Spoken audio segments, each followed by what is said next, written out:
உங்ககிட்ட முயல்கள் வந்து அதிகமாக குட்டி போடணுமா, அப்போ இந்த ஒரு டிப்ஸை ஃபாலோ பண்ணுங்கள். ஸ்கிப் பண்ணாமல் வீடியோ பாருங்கள். சின்ன வீடியோ தான் இது, வந்து அனுபவப்பதிவு, முற்றிலும் அனுபவப்பதிவு. இந்த பதிவை நீங்கள் பார்த்துட்டிங்கன்னா உங்கள்கிட்ட முயல்கள் அதிகமாக குட்டி போடும். அதே நேரத்தில் வந்து முயல் குட்டிகள் வந்து நல்லா ஹெல்த்தாக போடும்.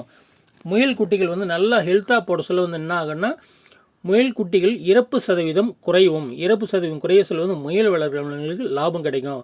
நீங்கள் வந்து அதை குட்டி முயலாக விற்பனை செய்தாலும் சரி, செமி அடால்ட்டாக வளர்த்து விற்பனை செய்தாலும் சரி, இல்லை ப்ரீடிங் பேராக விற்பனை செய்தாலும் சரி, எப்படி விற்பனை செய்தாலும் வந்து இழப்பு சதவீதம் உங்கள்கிட்ட இல்லாமல் இருந்தால் தான் உங்களுக்கு வந்து நல்ல லாபம் கிடைக்குங்க. அதனால் வந்து பார்த்தாச்சுன்னா நமக்கு வந்து முயல்கள் அதிகமாக குட்டி போடணும். அதுக்கு அதிகமாக குட்டி போடணும் முக்கியமான தேவை என்னென்னா, ஆண் முயலுக்கு வந்து நல்ல பராமரிப்பு இருக்கணுங்க.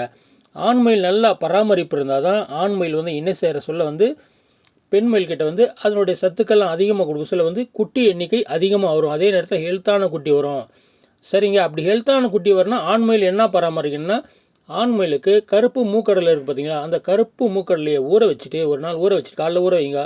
ஈவினிங் அதை வந்து ஒரு துணியில், ஈர துணியில் கட்டி தொங்க விட்டுருக்கேன். மறுநாள் காலையில் அது முளைச்சிட்ருக்கோம்.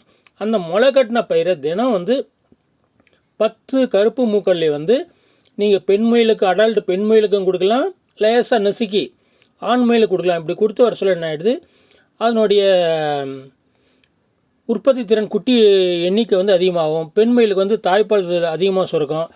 அதே நேரத்தில் வந்து ஒரு பண்ணையில் வந்து முயல் குட்டி அதிகமாக பண்ணனா ஆண் முயல் அதிகமாக பராமரிக்கணுமா, பெண் முயல் அதிகமாக பராமரிக்கணுமா அப்படின்னு பார்த்தாச்சுன்னா, ஆண் முயல் தான் முக்கியத்துவம் கொடுத்து அதிகமாக பராமரிக்கணும். ஆண் முயல் அதிகமாக பராமரிக்க சொல்லனாவது பெண் முயலுக்கு வந்து நல்லா குட்டி போடும்.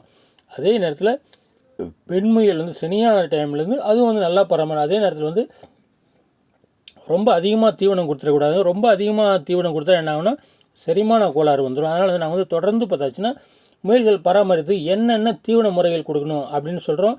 அனைவருக்கும் முயல் வணக்கத்துடன் இந்த பதிவு முடித்துக் கொள்கிறேன்.